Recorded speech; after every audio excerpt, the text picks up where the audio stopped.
Hello everyone.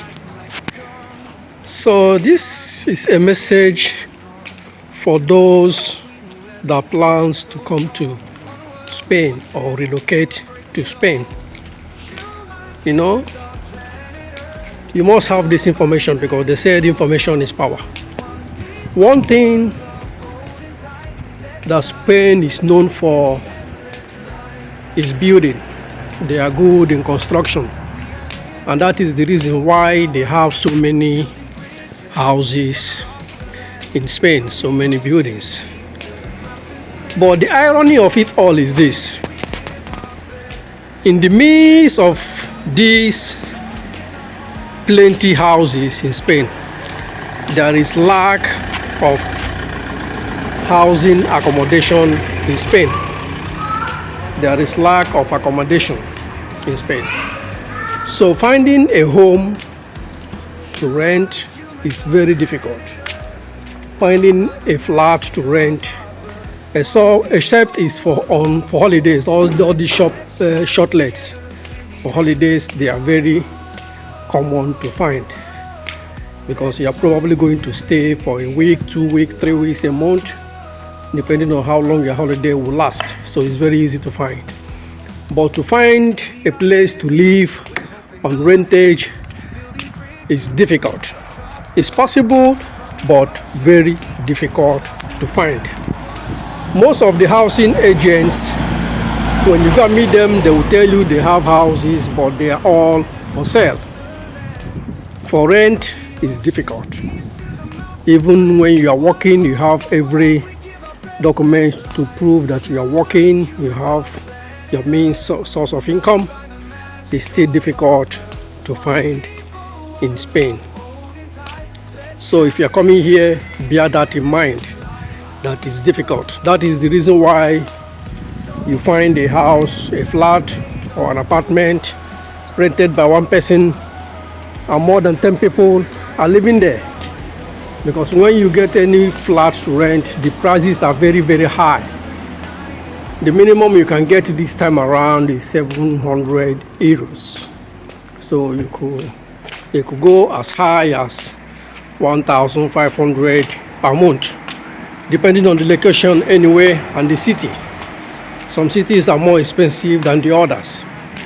So finding a flat or an apartment to rent for your family is very difficult. So that is the reason why, if you watch some of my videos, I talked about broken houses. Why people, if they find a flat that nobody is living in, they monitor it for a period of time and they find out that nobody is living there, they will break the door and start living there. And when the authorities come, they will have problem with them. If they have a child with them living there, because of that child, the authorities might allow them to continue living there. If not, they will be ejected from that particular house.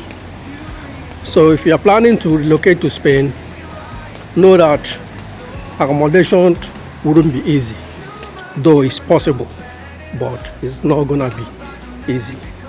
Except you want to share an apartment with somebody, you find somebody who already has a place, then you share the apartment with that person. If not, a new apartment is gonna be difficult to find. So, and if you are going to find anyone, it's gonna be very, very expensive. Houses are increasing day by day in Spain. A house that was paid for 400 euros some few years ago, today getting them for 6 or 650 is gonna be difficult. It's going to be from 650 upward. That's what you're going to pay. And the agent, you're going to pay them what they call fianza. And this fianza means you are going to pay them 3 months. So if the house costs 500 euros, for example, you are going to pay for 3 or 4 months. That is, you are going to pay 1,500 or 2,000 euros.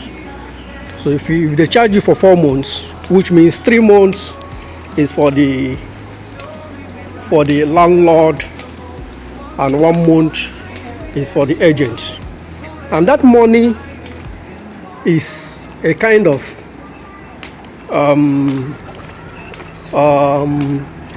money they will keep for you by the time you are leaving that house. If there is anything that's spoiled in the house, they will use it to repair it. I've forgotten exactly the terms they use to call it in Nigeria. They will use it to repair the things spoiled in the house before you leave. If nothing spoiled, they will give it to you. But 99% of the time, that money are not returned. Once you pay that money, just don't count on it when you are leaving the house. Most of the times, they don't return them. They'll find one excuse or the other to make sure they don't return that money back to you. Most of the time, they'll come there, they will tell you this or that this spoiled, this wasn't the way it was when they rented the house to you. At the end of the day, they'll find an excuse. And the law at the end of the day will be on their side. Even if you go to court, the law will be on their side. So when you're paying that money, believe that the money is lost and gone. But sometimes you can get part of it back, but not all. So those are the things you bear in mind when relocating to Spain. That housing is not easy. Despite all the buildings, all the structures that they have all over the place, it's difficult to get a house to live in this country. I don't know if it's the same, if it's applicable to other European countries. I don't know if it's the same there. So if you're living in any part of Europe, let us know if it's the same with where you are living, or it's only peculiar to Spain alone. Share your knowledge, share what you know, let others people know in case they are trying or planning to relocate to where you are living, so that they will have that knowledge up their sleeve to get prepared and prepare their mind on what they are gonna meet. Okay, so that is it about housing in Spain. Bear that in mind. They say knowledge is power. Equip yourself with this knowledge so that you wouldn't make a mistake or come here and you will become stranded. Okay, so if you need any more information about this place, if you're coming, you can let me know. I will gladly share my knowledge with you and guide you through on what to do or what not to do. Take care and have a nice day. Ciao.